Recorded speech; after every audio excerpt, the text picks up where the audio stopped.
Hey guys, Chris here. I want to talk today about hair loss, finasteride in particular, a drug that you can take which prevents hair loss, and also just how this relates to your confidence, your self-esteem, these sort of things that you have to deal with as a guy when you're getting older, or some people do end up dealing with this a lot younger in life as well.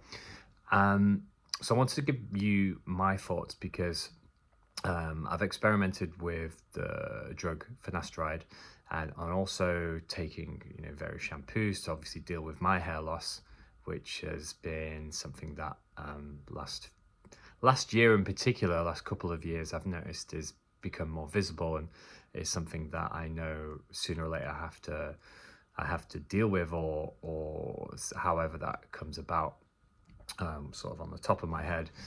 Um, and yeah, it does have an impact on self-esteem, but I think I wanted to more talk about this drug finasteride, and sort of the side effects I've been having when I was taking it, because it's sort of a well-known thing now that 2%, they say 2% of men have, it can lead to low sex drive, erectile dysfunction, problems with orgasm, all this sort of stuff around the genitals, low libido.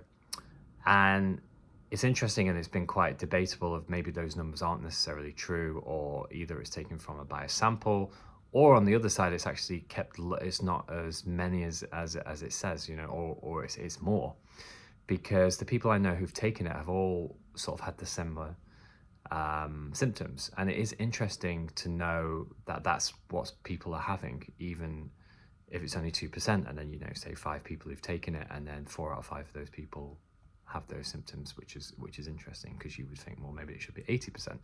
Now, the symptoms I actually got within a couple of weeks were breathing difficulties and chest pain.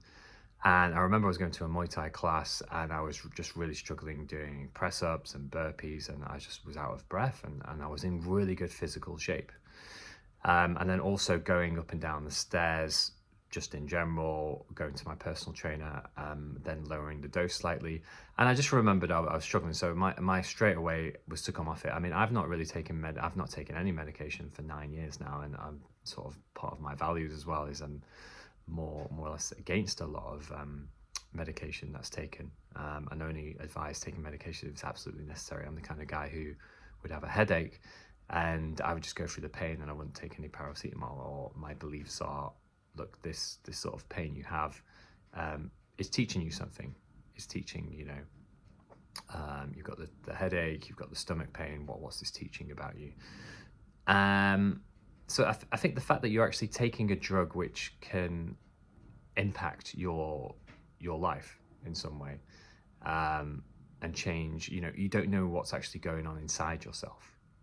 So this was part of the reason why I came off it. But then I noticed, obviously, the shampoos, the conditioners I was giving a go, and I noticed that these are massively marketed. And whenever I go on Facebook ads, I'd be constantly being targeted, and it would make me feel, yeah, I'd obviously be targeted in a way that's a shameful process, and obviously dealing with that, you want to stop it. And I think with the self-improvement industry, particularly the people I know who've done hair transplants and taken this drug, are massively into self-improvement. So I think those kind of guys are more a target, because we always feel we can do something about it. And I think the more we've done self-improvement, we've actually the opposite. We've actually become detached from perhaps the way we look physically, or accepted the way we look, and worked on other areas, whether it's our fitness and making more money and all these sort of areas. But now it seems to come full circle again. And I think the reason as well for that is because you kind of accept how you look, and then there's an extra thing. You're like, oh no, then there's the hair loss. And a lot of these companies are targeting it towards love, and you're becoming less attractive. And for every woman I've spoke to now, has just said, look, the hair loss got nothing, it doesn't matter whatsoever. But then a lot of these marketing ads are pretty much saying, if you've got more hair, you're more attractive. And women aren't interested in sort of bald guys, which obviously we all know is not true.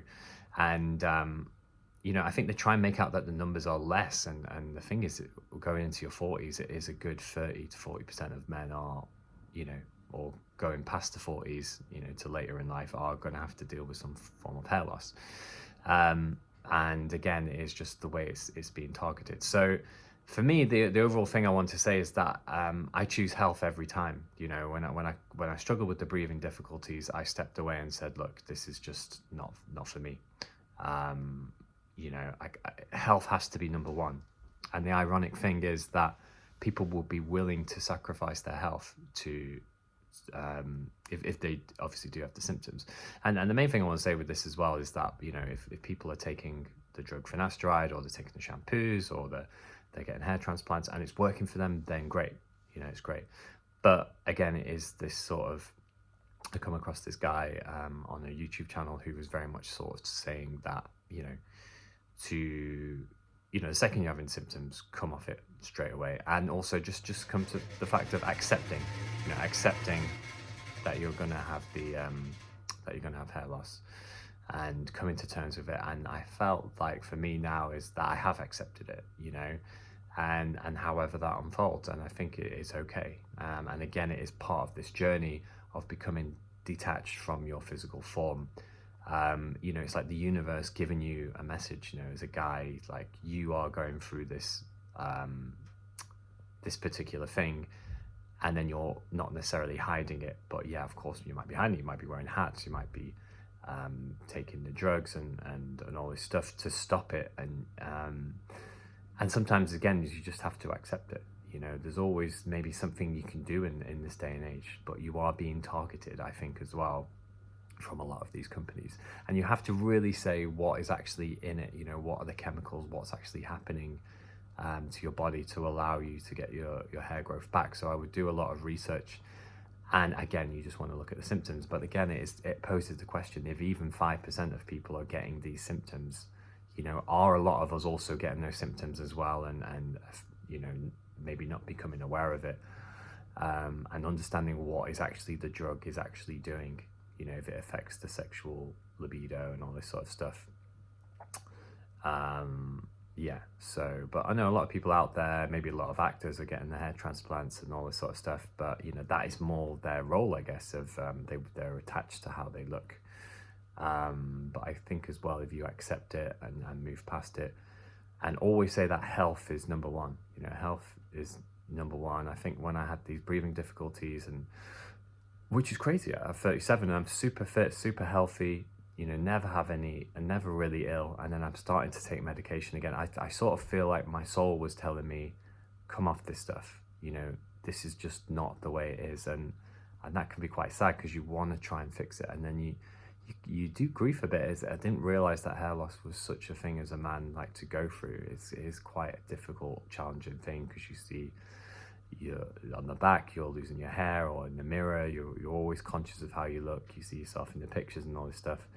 But I think when you just accept it, and you always say that no matter, nothing is going to come before my health, that you do quickly move on. And I think this guy was saying in the video, which was interesting, is if you've got maybe something to ponder on with the hair transplants, with taking the drugs, of course you're spending a lot of money. Like, for some people, you know, you're spending thousands and thousands, which you could put on a deposit for a house maybe, or a business, or you're still like procrastinating. You're not maybe learning that maybe it is a greater gift. And also there's been studies said that, you know, for those who are denying it and taking these supplements actually go through more stress than those who've just accepted it, because those who are not accepting it, or trying to move past it, are constantly thinking about it. Like, I used to dye my hair black because I didn't like the color, I didn't like the red color of it, being called ginger, so I would dye my hair black, but then the roots would always come. This was in university days. The roots would always come back through. I would feel more confident, right? But then again, it is just a mind thing. It's just a mental barrier. And then when I eventually just accepted it and moved past it, you know, of course you're saving a lot of money, but the insecurity wasn't always there, because I was pretending I was somebody I wasn't. You know, the guy who's being laughed at for being ginger, I would just be maybe laughing at him, or thinking like, I'm glad I'm not that guy, but ultimately deep down you are. So it's better to accept what is actually going on, and you can't do anything about it. You know, this is part of the stoic kind of, you know, dealing with getting older as well. You know, maybe for some guys it happens earlier 20s, and obviously they're probably going to go through something different. But I think if you're sort of later, you're getting to 40s, late 30s, and it's happening to you again, it's just a sign of you're getting older. And always prioritize your health.